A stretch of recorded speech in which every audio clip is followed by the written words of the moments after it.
Oke, kayaknya kita sudah mendekati hari sudah hampir setengah 12, jadi kita harus masuk ke sesi Q&A. Ada beberapa pertanyaan yang sudah muncul. Untuk panitia mohon ditunjukkan beberapa pertanyaan yang akan dijawab.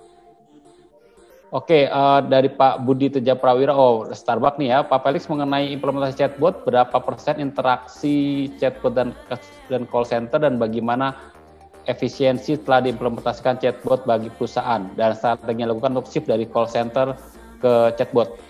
Mas Felix bisa menjawab pertanyaan ini, Mas? Oke. Jadi untuk implementasi berapa persennya kita nggak bisa kasih tahu dengan pasti, tapi saya kasih tahu rahasia deh, dikit aja ya. Jadi udah di atas 80% sih interaksi yang di-handle oleh chatbot kita. Terus ada nggak sih efisiensi yang terjadi gitu ya? Jadi sebenarnya ada. Jadi ada cerita lucu sih sebenarnya. Jadi suatu saat habis kita implementasi chatbot ini, teman saya lagi di airport, kita habis pasang, terus dia mau pulang dari Singapura mau pulang ke Indonesia. Dia lagi di airport, tiba-tiba dia ditelepon sama operation manager. Dibilang, hey, tolong cek dong, kayaknya ada bugs deh. Kenapa? Kita nggak dapat tiket kita dikit sekali, kayak turun banget dia bilang. Kayak ini kayaknya rusak deh help centernya atau tempat buat kontak kitanya gitu rusak dia bilang. Terus dicek sama dia. Ternyata memang bukan bugs, tapi karena emang chatbotnya udah bisa jawab pertanyaan-pertanyaan usernya. Nah, itu di situ ya emang cerita yang lumayan lucu sih. Maksudnya dari dikira bugs, ternyata emang chatbotnya bisa menjawab pertanyaan-pertanyaan user. Jadi sebenarnya benar, chatbot itu bisa solve questions, bukan cuma kayak robot yang selalu di otak orang-orang kayak robot bego gitu. Tapi emang bisa solving question sih. Oke, tapi mungkin prosesnya Mas dari call center misalnya chatbotnya mulai diperkenalkan, kemudian ada call center sebagai backup, saya bayangin seperti itu. Itu prosesnya seperti apa tuh Mas? Transisinya gitu ketika akhirnya sekarang 80% tadi. Jadi itu juga semuanya nggak langsung 80%, tapi bisa dengan cara kayak setiap kali masuk ke call center, setelah selesai bisa dibilang atau waktu nada tunggu bisa dibilang kayak kita udah ada chatbot yang menawarkan jawaban lebih cepat. Jadi bisa dicoba dari klik di sini, di sini, di sini. Jadi intronya sih, lebih ke arah intronya gimana cara mengintroduce chatbot ini ke orang-orang semua. Termasuk di apps, jangan disembunyiin bagian chatbotnya. Orang mau nanya, biasa kan, takut traffic tinggi disembunyiin sampai ujung-ujung sampai gak kelihatan. Tapi jangan kayak gitu. Jadi lebih ke arah visibility juga ke user. Gimana caranya user itu tahu sampai dia mau chat gitu. Karena kita udah ngelakuin riset sebelumnya, yang dibutuhin user itu bukan call, tapi live interaction. The fastest interaction itu yang dibutuhin sama user. Jadi user mengira itu call, tapi sebenarnya live chat juga sekarang banyak kok user yang udah pakai live chat. Jadi sebenarnya visibility-nya aja sih. Ya betul, saya juga menangkap dari keponakan-keponakan saya yang milenial atau bahkan di bawah milenial tuh ya, kalau mereka lebih senang chat dibanding nelpon gitu. Jadi susah juga kalau ngobrol sama mereka tuh mereka lebih senang chat dibanding saya telepon. Oke, Mas Felix, terima kasih atas jawabannya. Kita bergeser ke pertanyaan berikutnya. Silakan panitia. Dari Denny Rizky, dari semua paparan tentang AI, apakah masih ada celah keamanan yang dapat dimanfaatkan orang-orang yang tidak bertanggung jawab dan bagaimana menjawab masalah ini dari Link Aja maupun Lazada? Oke, soal security, Mas Felix, di chatbot ada masalah security nggak Mas yang celah security yang mungkin bisa yang bisa dimanfaatkan orang yang tidak bertanggung jawab?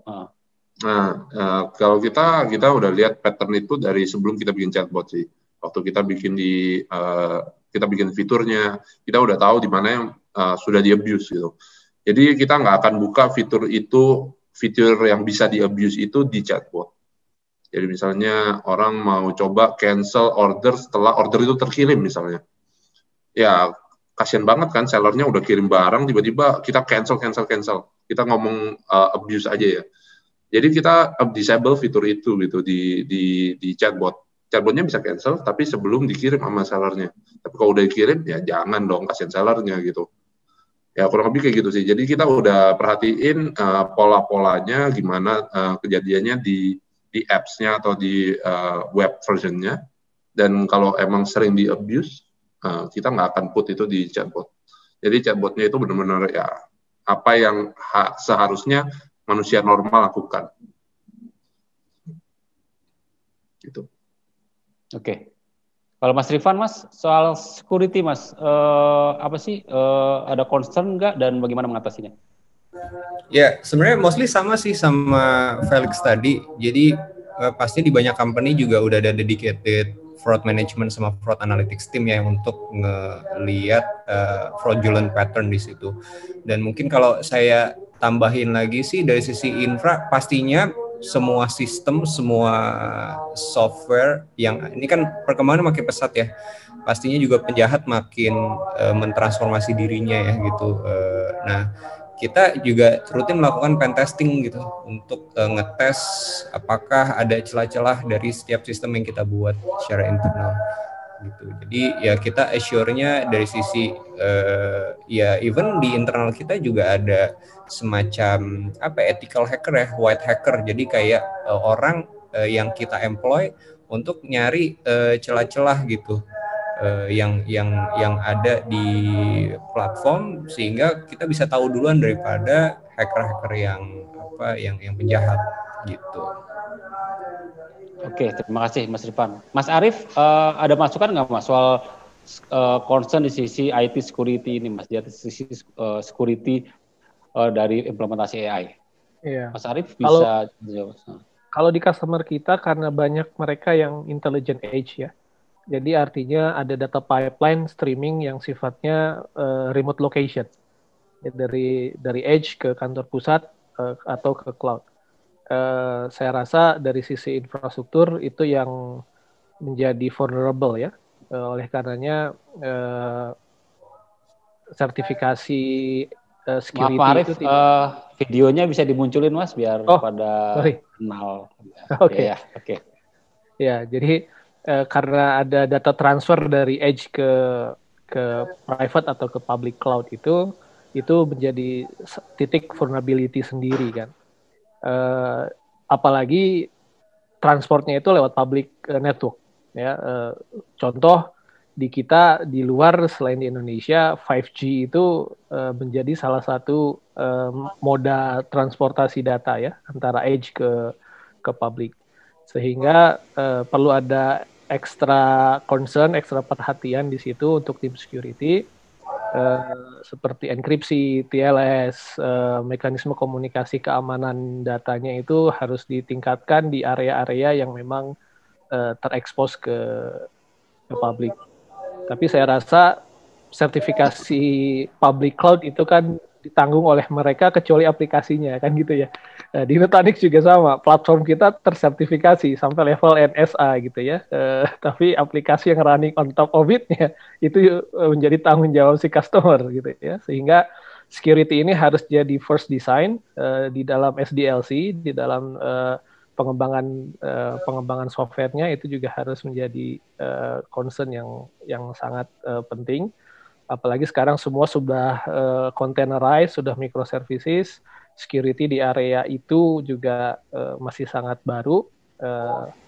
Oleh karenanya transformasi juga harus seiring dengan mengurangi resiko kontrol dari mitigation control dari security, jadi harus paralel sih Mas. Nggak bisa security di belakang, banyak orang security itu belakangan, saya rasa justru harusnya security itu ada di depan. Dimulai dari depan udah harus secure tuh ya Mas ya, jadi cara berpikirnya ya. Oke, pertanyaan berikutnya silakan panitia.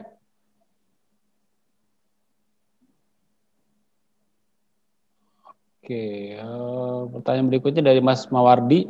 Terkait chatbot, jika ada buyer bukan orang Indonesia dan ingin melakukan transaksi dan mengajukan pertanyaan dengan bahasa sendiri, apakah chatbot dalam menjawab sudah bisa filter translate? Wah, ini kayaknya itu banget nih, sophisticated. Bagaimana bisa nggak tuh nanyanya pakai bahasa asing, kemudian jawabnya pakai bahasa Indonesia. Itu bisa nggak tuh Mas Felix saat ini teknologinya? Oke.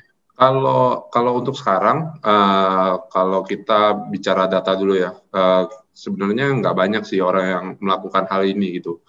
Meskipun kita di Lazada ada 2 macam versi, Inggris dan Indonesia, tapi tetap aja banyak yang pakai bahasa Indonesia. Ya, karena mostly kayaknya yang pakai orang Indonesia juga gitu. Tapi untuk menjawab pertanyaan ini bisa sih. Jadi kadang kalau chatbotnya ditanya dalam bahasa Inggris gitu, kecampur-campur, kita emang udah train chatbotnya untuk bisa mengerti apa yang dimaksud sama user tersebut. Kadang bukan cuma Inggris, menurut saya Inggris itu bukan tantangan, yang menjadi tantangan adalah bahasa Jawa dan bahasa alay gitu. Yang ya benar, itu yang menjadi tantangan sangat besar. Karena misalnya contoh, dulu waktu saya kecil nggak ada kata bapuk itu nggak pernah ada.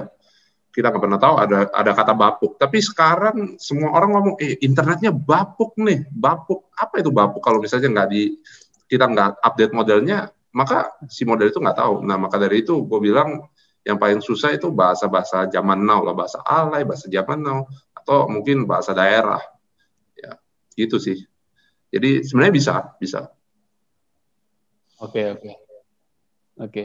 Berarti Mas Felix ini membangun chatbot jadi makin jago bahasa alay nih Mas ya. Kalau ajakin ngobrol bahasa alay kayaknya ngerti semuanya. Sebenarnya kita sebenarnya nggak mau lah, karena itu juga bikin kotor banget otak robotnya. Cuman mau nggak mau, karena kan yang kita harus fokusin kan customer ya. Ya customer is king gitu. Jadi ya kita tetap ikutin lah. Iyalah, kalau pakai chatbot mohon pakai bahasa Indonesia yang baik dan benar ya, biar chatbotnya juga terdidik untuk berbahasa dengan baik dan benar itu. Ya, Oke, next question, tanya selanjutnya. Kayaknya ada satu lagi ya. Oke, sekarang soal data scientist nih. Jika lulusan non teknik menjadi data scientist, apakah bisa, dan jika bisa sertifikasi apa yang harus diambil? Nah, ini Mas Rifan nih pasti sebagai pakarnya. Mas Rifan, sebagai data scientist veteran lah saya bisa bilang. Gimana tuh Mas? Non teknis ingin menjadi data scientist, oke nggak tuh Mas? Maksudnya boleh nggak? Boleh sih ya, boleh aja ya. Tapi mungkin nggak Mas?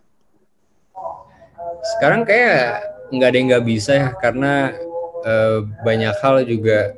Belajar tuh gak cuma dari kuliah, sekarang kan ya banyak online course juga, forum ada di mana-mana ya kan, even kayak dengan apa ya behavior sharing yang banyak dilakukan sekarang, kayak even codingan tuh kita kadang-kadang nggak perlu bangun dari awal sendiri, udah banyak yang di share di Git ya, di GitHub dan segala macam platform gitu. Jadi menurut saya sih mungkin aja gitu. Nah mungkin kalau boleh saran sih, kalau menurut saya sih ya baby step-nya pasti coba ikut dengan online course dulu. Nah tapi menurut saya online course itu juga pastinya nggak cukup ya. Jadi menurut saya perlu bikin semacam ya project iseng-iseng aja sih, dan belajar dari banyak hal-hal yang udah di-share di internet, kayak project-project yang ada di Git gitu.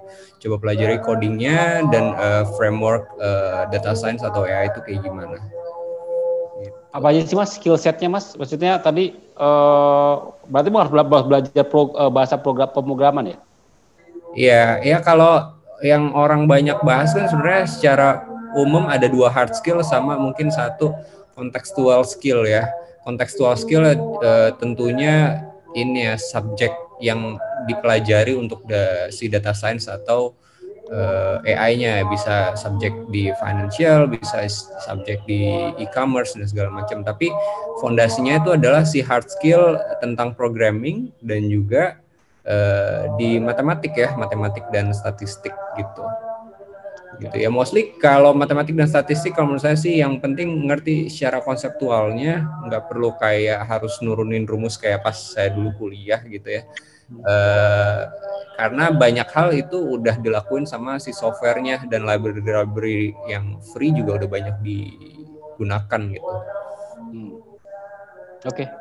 Mas Arief bisa nambahin nih Mas dari sisi ini Mas, gimana orang yang mungkin setelah tebak bukan teknis tapi pengen jadi data scientist, apa yang perlu dilakukan tuh Mas?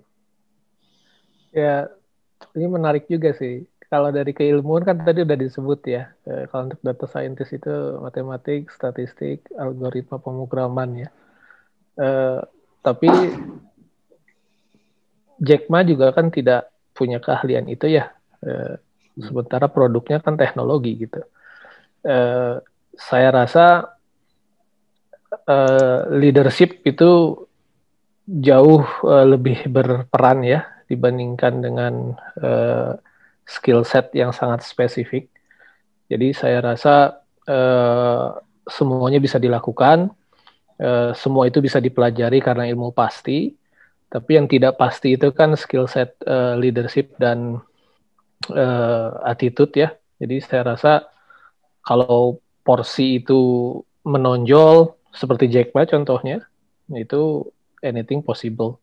Dia tidak perlu jadi data science, tapi dia bisa menginfluence data science yang luar biasa untuk bekerja untuknya, kan itu juga jadi salah satu the way Jack Ma build the empire kan.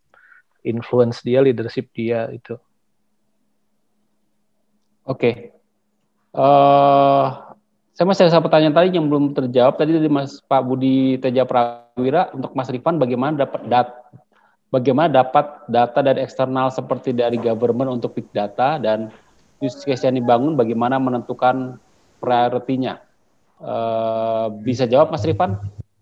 Ini sejujurnya saya agak bingung sama pertanyaannya. Mungkin ini saya coba, saya mengertinya lebih ke apakah ada data dari government yang bisa kita pakai, ya itu satu, dan terus mungkin dari data tersebut gimana cara kita bangun use case-nya. Nah kalau itu yang pertama, government itu juga sebenarnya beberapa udah cukup open sih sama beberapa data yang bisa dipakai, tapi juga sesuai dengan pemakainya, dan nggak semua industri kadang-kadang dibuka. Contohnya kayak misalkan biro data ya, data tentang credit history dari orang-orang itu biasanya dipopulate oleh Bank Indonesia ya. Nah itu nggak semua industri bisa ngakses, biasanya cuma industri yang bergabung secara resmi ya dan terakreditasi terlisensi oleh Bank Indonesia dan OJK gitu. Atau mungkin ada beberapa perusahaan yang emang bisnis seperti itu, data agregator, contohnya kayak Pevindo ya, datanya sebenarnya sama ya, credit history juga gitu. Jadi jawaban saya untuk ini sih sebenarnya ya government akan buka beberapa data yang dibuka, yang bisa dibuka, tapi juga link aja juga nggak punya kayak apa ya, data government lain yang mungkin pemain lain itu nggak punya gitu, kayaknya nggak ada sih kayak gitu ya. Nah kalau use case-nya ya balik lagi dari business priority sih menurut saya sih, itu ya pastinya menurut saya sih dari sisi orang bisnis yang bisa lebih menjawab gitu ya. Gitu sih, mudah-mudahan menjawab. Thank you. Oke. Kira-kira berarti emang kalau soal prioritas dilihat dari kebutuhan bisnisnya ya, bisnisnya prioritinya apa, ya, dari situ mungkin bisa. Dan ya tujuan visi misi bisnis ya, bisnis itu mau ngapain gitu. Oke, terima kasih Mas Rifan. Saya pikir di Q&A udah habis. Di chat ada satu lagi tadi, masih ada waktu nggak? Monetisasi data analytics, apakah ada platform yang mengakomodir monetisasi ini, jual beli data? Pertanyaannya agak-agak nyerempet-nyerempet nih. Kalau platform untuk apa?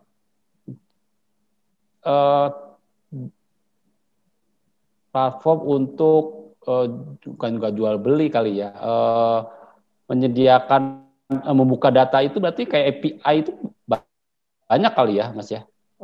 Oke, saya rubah mungkin pertanyaannya. Kalau dari data yang dimiliki oleh perusahaan kemudian itu dibuka sebagai dalam bentuk API, itu juga menjadi model bisnis tersendiri kali ya. Mungkin Mas Rifan ya Mas, bisa nggak tuh Mas? Kalau saya lihat sih kalau di Indonesia belum banyak ya, tapi kalau misalkan kayak Google, Facebook itu kayaknya beberapa udah ada gitu. Paling juga saya dulu pernah di e-commerce juga, di beberapa e-commerce itu kayak kan e-commerce itu ada dua sisi ya, ada dari sisi pembeli dan dari sisi merchant ya atau sellernya. Nah sellernya untuk dia semakin bisa mentarget user yang tepat dengan produk yang dia punya. Kadang-kadang ada insight yang mereka kasih ke sisi sellernya. Paling itu sih. Karena menurut saya juga ini ranah-ranah yang cukup sensitif ya, karena ya pastinya tidak ada perusahaan yang mau membagi data sensitif apalagi jual beli data itu bisa ditangkap menurut saya kalau misalkan sembarangan. Ya, nanti apalagi ada RUU pelindungan data pribadi tuh yang akan memberikan sanksi yang lumayan berat terkait. Gak worth it sih menurut saya dengan resikonya. Oke, sepertinya kita sudah mendekati akhir karena kita masih ada beberapa masih harus menutup dengan closing statement.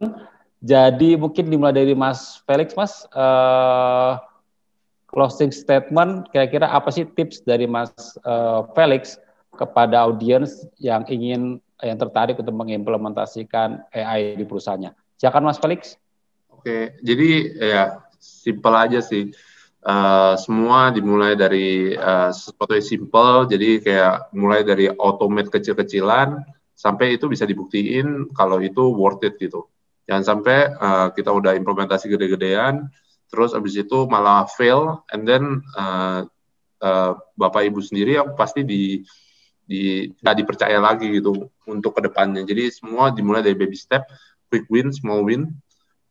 Jadi bisa lebih gede lagi ke depan. Jangan sampai mulai besar, start small selalu. Start small, win big. Jangan start big, win small. Gitu sih. Oke. Mas Rifan, masukannya sama Mas, tips bagi perusahaan yang ingin implementasi AI? Ya, kalau saya sih yang pertama ada dua hal. Yang pertama build trust on your own data gitu. Jadi pastiin gimana caranya nggak ada lagi tuh pertanyaan-pertanyaan yang kayak annoying dan basic dari stakeholder. Kenapa datanya salah? Kenapa data yang gue tarik sama data yang dia tarik berbeda? Nah itu dulu untuk supaya kita build trust stakeholder kita pas kita bikin AI gitu ya. Terus yang kedua adalah build the right foundation sih. Ya contohnya kayak misalkan talent sama infrastruktur sih menurut saya yang paling penting ya. Oke. Mas Arief, closing statement-nya Mas? Ya, kalau dari saya mengajak customer kita atau siapapun untuk fokus di proses dan people di dalam transformasi digital mereka. Kita akan bantu dari sisi teknologinya dan pastikan transformasi di people dan proses itu pastinya menghasilkan sebuah business value yang bisa terasa dalam waktu yang cukup cepat. Itu aja sih Mas. Oke, terima kasih Mas Felix, Mas Rifan, dan Mas Arief atas closing statement-nya. Saya juga mengucapkan terima kasih nih sebesarnya karena di setengah kesibukan teman-teman semua masih bersedia untuk menjadi pembicara di acara kali ini. Sekali lagi atas nama Info Komputer, saya mengucapkan terima kasih atas kehadiran Bapak-Bapak semua di sini. Oke, saya juga ingin memberikan sedikit kesimpulan dengan menjawab 3 pertanyaan utama yang saya ajukan di awal. Yang pertama, bagaimana sih menyusun strategi yang tepat untuk implementasi AI? Saya kira tadi sudah dijawab bahwa buat quick win sebagai bukti konkret dari pemanfaatan AI, meskipun tidak harus langsung menerapkan AI. Terus show result kepada stakeholder, terutama yang bisa menunjukkan peningkatan revenue, peningkatan efisiensi, dan juga meminimalisasikan risk. Kemudian bagaimana menyiapkan sumber daya yang dibutuhkan, gitu kan? Kalau dari sisi talent tadi juga mungkin bisa belajar dari Lazada bagaimana membangun talent secara internal, dan kemudian yang latar belakangnya mungkin bukan AI tapi kemudian diberikan ilmu pendalaman terkait teknologi AI. Cara proses juga tadi Mas Rifan menegaskan sebaiknya ditata dulu datanya supaya terbangun kepercayaan dari para stakeholder terkait data tersebut. Nah, untuk teknologi relatif sudah tersedia banyak di luar sana, tinggal dimanfaatkan. Lalu mendapatkan quick win dari hasil yang cepat dari implementasi AI, sekali lagi tidak harus dimulai dari langsung ke AI. Buat start small, tunjukkan hasilnya dulu, kemudian dari situ baru dibangun implementasi AI yang lebih signifikan. Mungkin demikian kesimpulan singkat yang bisa saya berikan, dan konten yang lebih mendalam bisa Anda simak di artikel kami di infokomputer.com maupun di media sosial kami di Twitter, Facebook, LinkedIn maupun di YouTube.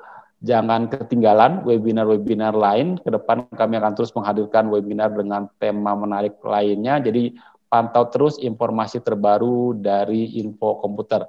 Silakan kunjungi situs kami di infokomputer.com atau ikuti media sosial kami di @Twitter, Facebook, infokomputer.id di Instagram dan juga di LinkedIn. Terus jangan lupa juga isi feedback form untuk agar kami bisa meningkatkan kualitas dari webinar ini di masa mendatang. Dan tentu saja saya akan menutup webinar ini dengan pantun galau saya.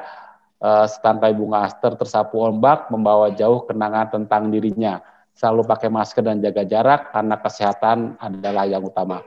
Terima kasih, saya Wisnu Nugroho, Managing Editor Info Komputer. Selamat siang dan sampai jumpa di webinar berikutnya. Terima kasih. Assalamualaikum warahmatullahi wabarakatuh. Waalaikumsalam warahmatullahi wabarakatuh.